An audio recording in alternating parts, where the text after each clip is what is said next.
Aujourd'hui, je vais te parler de l'ingratitude. Vous savez, il y a des gens qui sont ingrats. Il y a des gens qui sont très, très, très ingrats. En fait, tu as l'impression même que, à la place du sang, c'est une ingratitude qui circule dans leurs veines. Il y a des personnes qui manquent vraiment de reconnaissance. Mais ce n'est pas étonnant parce que, même lorsque nous prenons la parole de Dieu, la Bible déclare que Jésus a croisé 10 lépreux et parmi les 10, il n'y en a qu'un seul qui est venu le remercier. Vous voyez? Donc l'ingratitude est aussi vieux que ce monde-là. Mais il y a certaines personnes, tellement elles sont ingrates, ça ne te donne même pas l'envie d'aider quelqu'un d'autre. Ça ne te donne pas l'envie d'aider. Parce que des fois, elles sont ingrates et en plus de ça, elles se permettent de te dénigrer auprès d'autres personnes.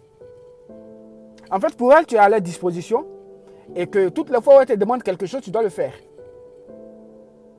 C'est ça le problème aussi. Mais non, je suis désolé.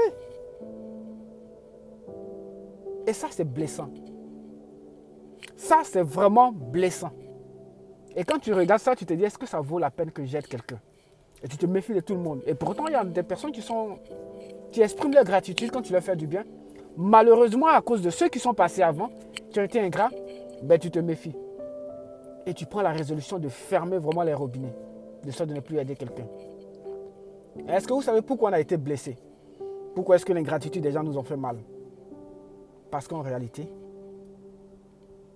on attend quelque chose d'eux. Un merci, en tout cas un geste qui prouve qu'ils sont reconnaissants. Ben, c'est ça la gratitude. Malheureusement, ils ne l'ont pas. Et c'est pour éviter cette blessure que Jésus nous a dit, tout ce que vous faites, faites-le comme pour le Seigneur et non pas comme pour les hommes. En fait, c'est pour éviter ce genre de blessures intérieures-là. C'est pour éviter que tu sois dénaturé, que Jésus a dit, tout ce que tu vas faire, mon frère, ma soeur, fais-le comme pour le Seigneur. Même si tu donnes de l'argent à quelqu'un, même si tu rends certains services à certaines personnes, fais-le pour Dieu. Regarde à Dieu, attends-toi à Dieu. Compte aussi Dieu seul parce que les hommes finiront toujours par te blesser.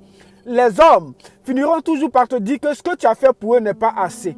Les hommes finiront toujours par te décevoir. Personne ne sait récompenser mieux que Dieu. Il n'y a que Dieu seul qui sait récompenser. Et j'aimerais te dire, tout le bien que tu as fait, pardon, tout le bien que tu as fait aux gens, et ils n'ont pas reconnu, sache que c'est une semence que tu as portée en terre. Et au moment favorable, Dieu te récompensera. Lorsque tu seras face à des situations difficiles, tu t'en sors et tu te demandes comment ça s'est passé. En fait, il y a une semence que tu avais portée. Tu es en train de